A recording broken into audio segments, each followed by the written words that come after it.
Right, now, here we are. Going to move up from the Tiger II up to the E75. So the standard armour at the moment is 150mm at the front, 80 at the sides, 185 on the turret at the front, and 80 on the sides. So let's look at the armour sloping, angling when we move up. E75. You can see immediately that the angling greatly increases on both the upper and the lower plate, as well as the armour has now gone up from 80 to 120 on the sides and the rear as well. And you've got the additional sloping, which makes it even tougher at the rear. The turret is identical. It's the same. The gun is the same one that we can fit on the straight from the Tiger II. So it's better to get this gun used in the Tiger II as you're grinding, and then you've got it straight away for use in the E75.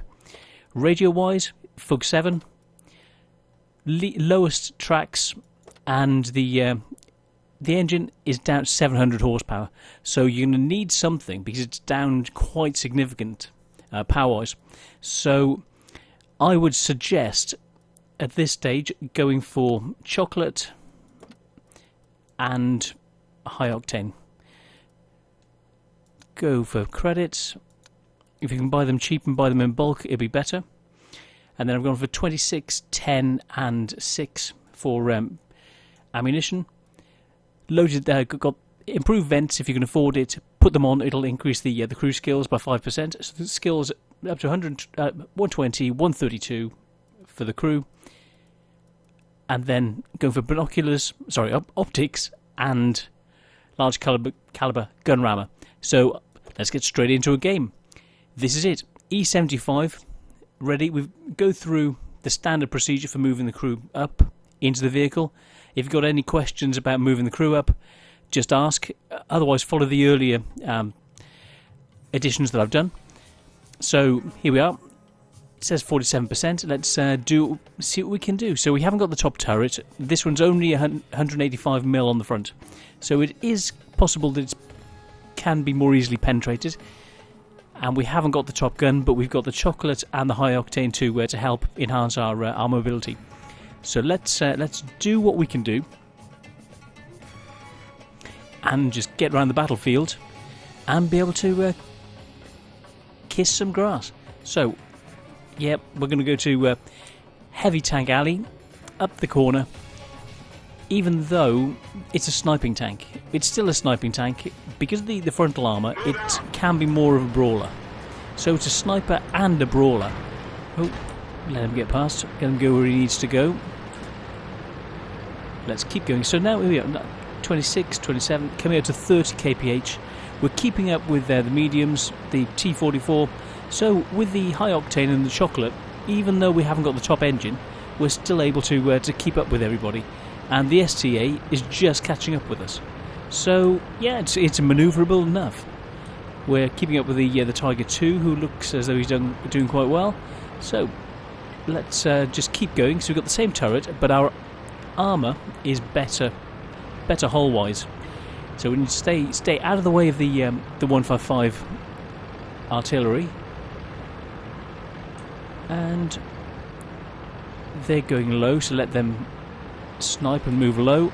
Let's go and support the T32. But let's watch out round here for being oh, they're pushing centre. Okay, we've got CDC coming around that way. Now the mobility, the slight incline, you can see that we'd slowed down a bit. These guys should have pushed. They've a little bit timid, especially the T44. He should have been moving ahead, scouting.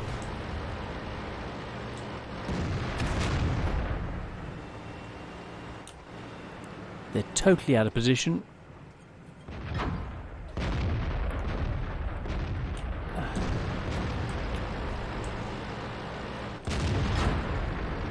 Tiger II coming round that way. The T32 should be pulling back. What are they playing at?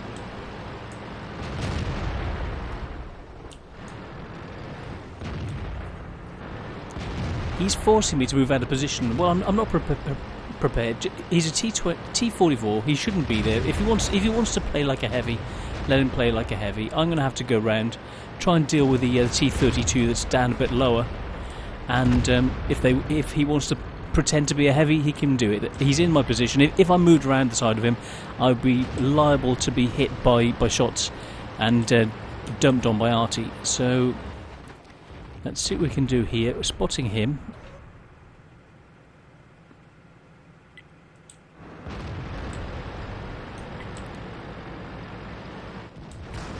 So we've got them held on the corner. Don't make any silly mistakes. Keep them spotted. There we go. Keep the centre spotted. They're holding this flank. Tortoise moving up. Let's move down a bit more. Try and get him spotted again. Get him, either shoot down on him, kill him, or let Artie get him. He's gone. Let's keep pressure on this T32. Where is he? Permission to engage. Penetration. AMX there, 2 seconds.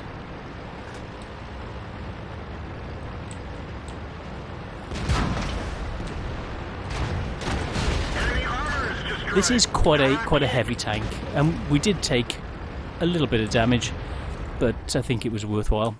He's gone. Get the pressure up. You know, an E75 slamming down the hill into you is going to put a bit of a mocker on your whole day.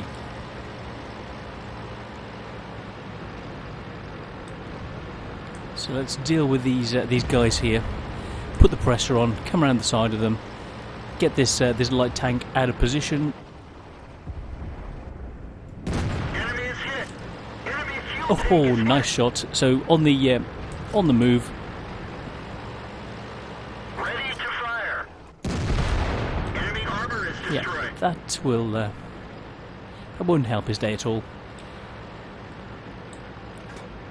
So even without the top engine, we can still get round, still cause problems.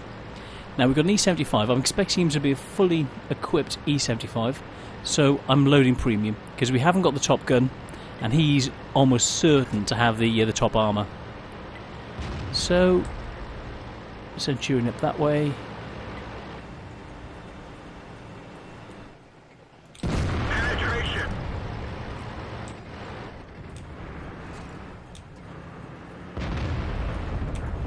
Oh, missed. Well, he was moving too fast. Still got a bit of premium, which I wouldn't normally use. Let's change to standard for him, because I can penetrate him.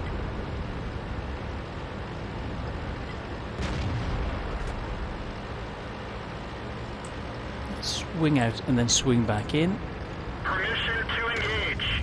Enemy armor is hit. Angle. Keep coming on him. Target mobilized. Blocked it, but he took the tracks out, which we repaired. Where'd they go? He's going to try and circle around, but the AMX is waiting for him. Oh, he's running away, which will allow that Dimbo to get round behind me. Enemy armor is damaged.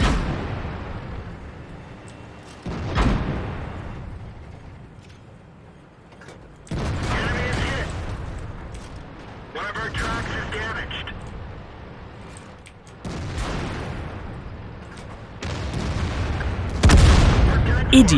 Idiot light tanks. He could have killed the Centurion. Oh, looks like they have, but he could have helped. Oh well, got almost 3,000, 2,600. Sorry, I was just feeling a bit let down then. But yeah, we're going to cap out. Could have won it, but that's their highest tier tank, so you may as well cap out. You know, especially if you're in a tier 7 or a tier 8 tank. So we win the game. Efficiency, quite nice WN8. So, server was interrupted. Pity, because that would have been quite a nice one to show you. So as you can see, even in this way the tank set up, this configuration, that it's a really nice tank. So yeah, even straight out of the books, you can function incredibly well on the battlefield. So sorry I can't show you the post-game stats. So yeah, we'll move on to the next one, and hopefully I'll be able to show you what we did with WNH. You know the damage we did. I'm sure we'll come out with a really good score, but hey, what can you do? So yeah, see you on the next one. We'll look at the upgrade from this aspect of the E75, and have a look and see what the next progression is from this very basic E75 upwards. And even the very basic E75 is just a joy to work with on the battlefield. So see you on the next one. Thanks, guys.